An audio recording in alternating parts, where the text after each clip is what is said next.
Greetings, family. Peace, love, and positive thinking. This is Guru, and thank you for visiting my channel. Today's vlog is about a teacher who was very bold to send a parent a note, a teacher's note complaining about oil in a student's hair, and of course, this sparked outrage. So let's get to this story. One teacher had a problem with how much a black child's mother was moisturizing her hair. It seems we can't go too long without hearing another story of someone complaining about a black child's hair. If you've been following my vlogs, you remember recently I did a couple stories. As a matter of fact, this story was out of South Africa. The schools out there are experiencing racist hair policies by none other than Europeans. These white folks just don't get it that we are not them. I don't even understand why they feel like they have the the means to control us, to tell us how to do our hair. This has gotten so freaking out of hand.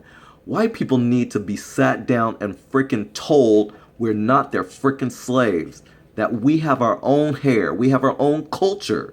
What is wrong with you people? Damn. So anyways, let me get back to this story, okay? So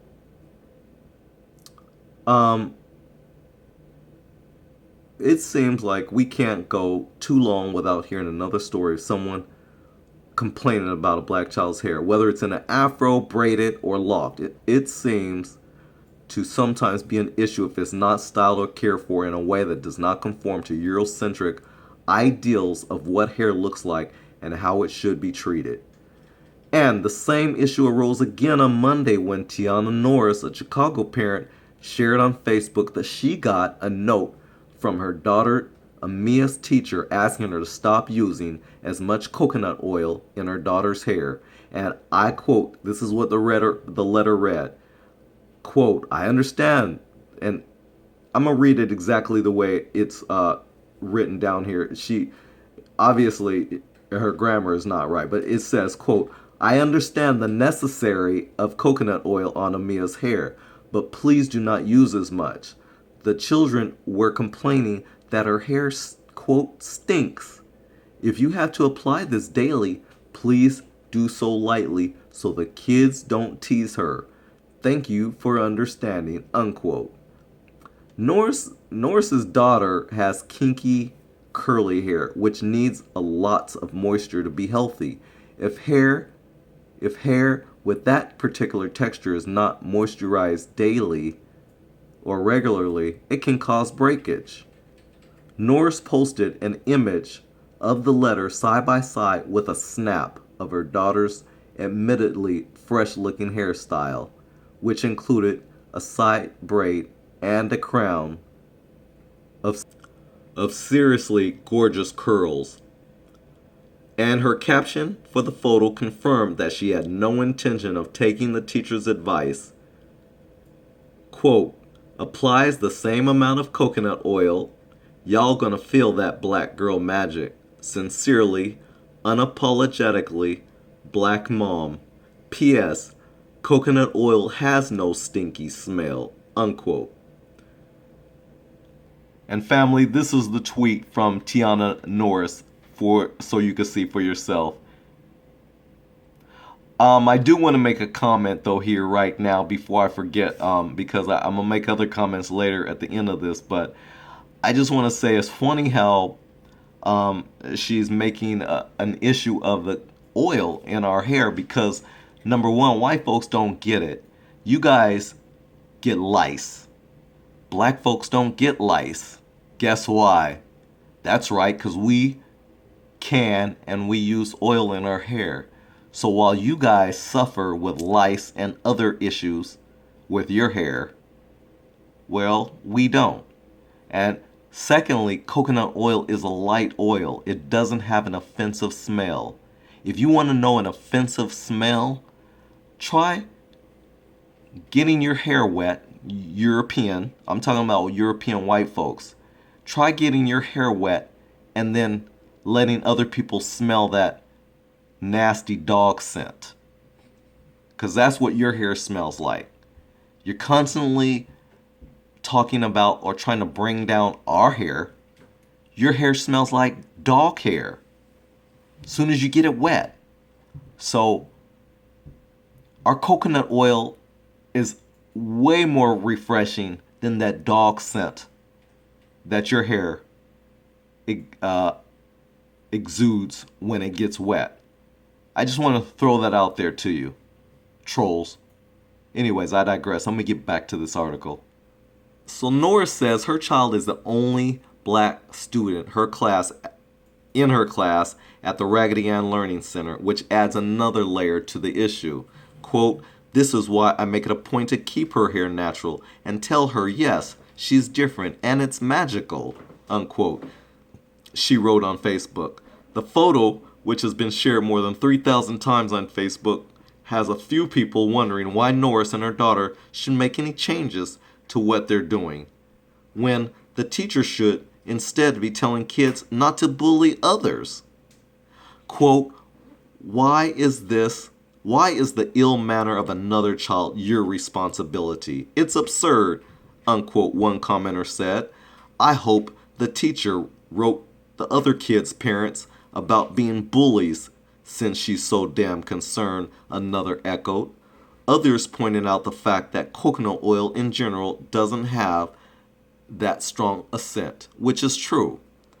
Norris wrote that she and her fiance went for a sit down with the teacher's director to talk about the issue. They apparently learned that her daughter wasn't getting bullied for her hair in the first place. Quote, in the conversation, she explained the letter was never supposed to be offensive in any way, shape, or form. No one ever said anything to my daughter. And Amia's teacher is just a complainer. She's Russian. We had an adult conversation, and my daughter has many friends, so no, I will not be removing her from the school. The teacher is also being disciplined, unquote, she wrote in an update to Facebook. On Wednesday, Norris posted again, reflecting on how the situation made her feel, saying that she isn't of the opinion that the teacher meant no harm from the letter, considering she was the only one who had a problem with the child's hair. It was just something the teacher was. It was just something the teacher was not used to and thought it was heavy, she wrote. Quote, do I still believe the teacher didn't have ill intentions?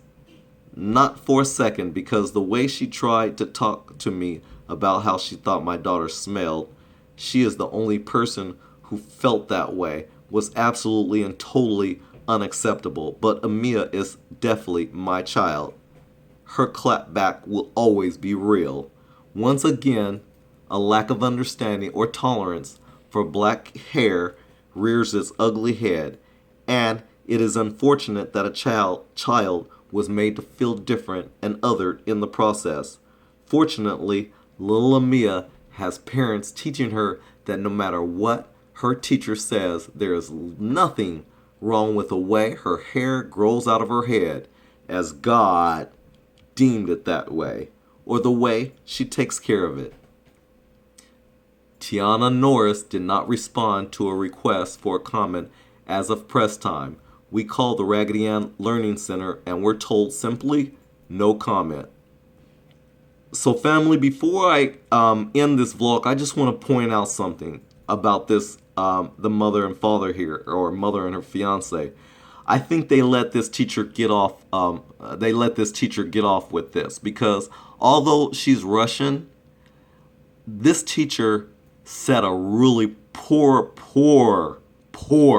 example. Number one, she set a really bad example. She lied.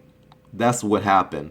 This is about a huge lie. She lied and said that the smell was offensive to the other students, but here in the end, Tiana Norris is writing that no, none of the other students were bullying her. It had to do with the teacher. So the teacher lied.